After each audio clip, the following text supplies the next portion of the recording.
ನಾಡು ಕಂಡ ಶ್ರೇಷ್ಠ ಕವಿ, ರಾಷ್ಟ್ರಕವಿ, ರಸಋಷಿ ಕುವೆಂಪು ಅವರು 1924ರಲ್ಲಿ ತಮ್ಮ 20ನೇ ವಯಸ್ಸಿನಲ್ಲಿ ತಾಯಿ ಭುವನೇಶ್ವರಿಯನ್ನು ಕುರಿತು ಪದ್ಯವನ್ನು ರಚಿಸುತ್ತಾರೆ.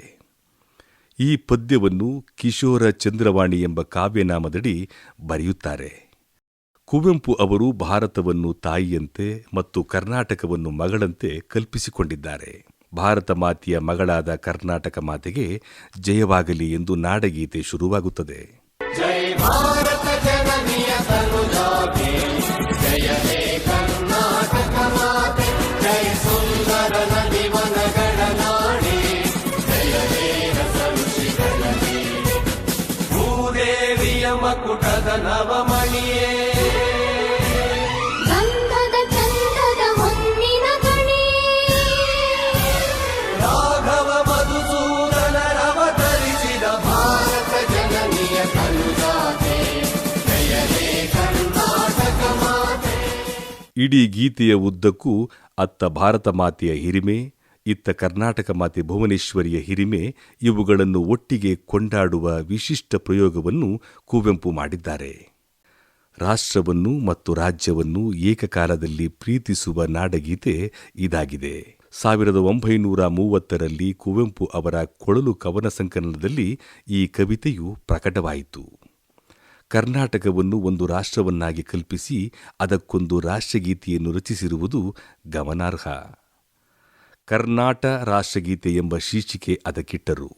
ಈಗ ನಾಡು ಕರ್ನಾಟಕ ಎಂಬ ಹೆಸರು ಪಡೆದು ಸುವರ್ಣ ಮಹೋತ್ಸವವನ್ನು ಆಚರಿಸಿಕೊಂಡಿದೆ. ನಾಡಗೀತೆ 5 ಭಾಗಗಳಲ್ಲಿ ಭಾರತ ಜನನಿಯ ತನುಜಾತೆ ಎಂಬ ಸಾಲು ಬಂದಿರುವುದು ಕನ್ನಡ ನಾಡನ್ನು ಭಾರತದ ಅವಿಭಾಜ್ಯ ಅಂಗ ಎಂಬುದನ್ನು ಒಪ್ಪಿಕೊಂಡು ಭಾರತ ಮಾತೆಯ ಮಗಳು ಎಂದು ಕನ್ನಡ ನಾಡನ್ನು ಸ್ತುತಿಸಿರುವುದು ಮತ್ತು ಅದೇ ಆಶಯವನ್ನು ಕವಿತೆಯ ಅಂತಿಮ ಅವತರಣಿಕೆಯಲ್ಲಿ ಉಳಿಸಿಕೊಂಡಿರುವುದು ಗಮನಾರ್ಹ. ವಿಶಾಲ ಜಗತ್ತಿಗೆ ಹೋಲಿಸಿದರೆ ಕರ್ನಾಟಕ ವಿಸ್ತೀರ್ಣ ತುಂಬಾ ಚಿಕ್ಕದು. ಆದರೆ ಕನ್ನಡಿಗರ ಕರ್ನಾಟಕ, ಅದನ್ನೊಳಗೊಂಡ ಭಾರತ, ಜಗತ್ತು ಮತ್ತು ಎಲ್ಲರೂ ನನ್ನಂತೆ ಎಂದು ಭಾವಿಸುವ ತನ್ಮೂಲಕ ಇಡೀ ಜಗತ್ತನ್ನು, ಶಾಂತಿಯ ಉದಾತ್ತ ಭಾವವನ್ನು ಇಲ್ಲಿ ಕಾಣಬಹುದು. ಭಾರತ ಜನನಿಯ ತನುಜಾತೆ ಗೀತೆಯನ್ನು ನಾಡಗೀತೆ ಮಾಡಬೇಕೆಂದು ಮೊದಲು ಅಳವಡಿಸಿಕೊಂಡಿದ್ದು ಕನ್ನಡ ಸಾಹಿತ್ಯ ಪರಿಷತ್ತು. 1971ರಲ್ಲಿ ಕುವೆಂಪು ಅವರ ಸಮ್ಮತಿ ಪಡೆದು ಪರಿಷತ್ತಿನಿಂದ ನಾಡಗೀತೆಯನ್ನು ತನ್ನ ಎಲ್ಲಾ ಕಾರ್ಯಕ್ರಮಗಳಲ್ಲೂ ಹಾಡಿಸಲಾಗುತ್ತಿತ್ತು.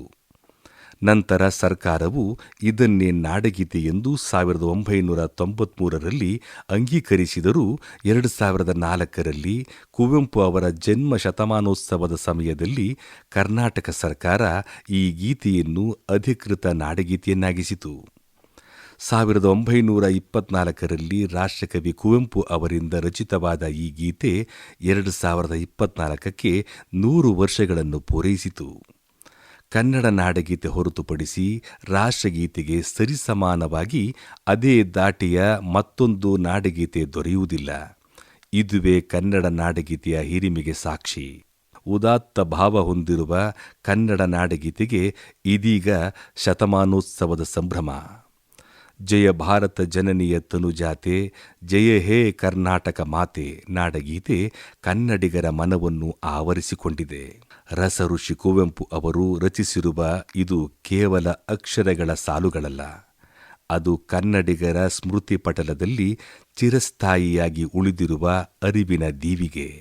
ಎಲ್ಲರಿಗೂ ಕನ್ನಡ ರಾಜ್ಯೋತ್ಸವ ಹಾಗೂ ನಾಡಗೀತೆ ಶತಮಾನ ಸಂಭ್ರಮದ ಶುಭಾಶಯಗಳು.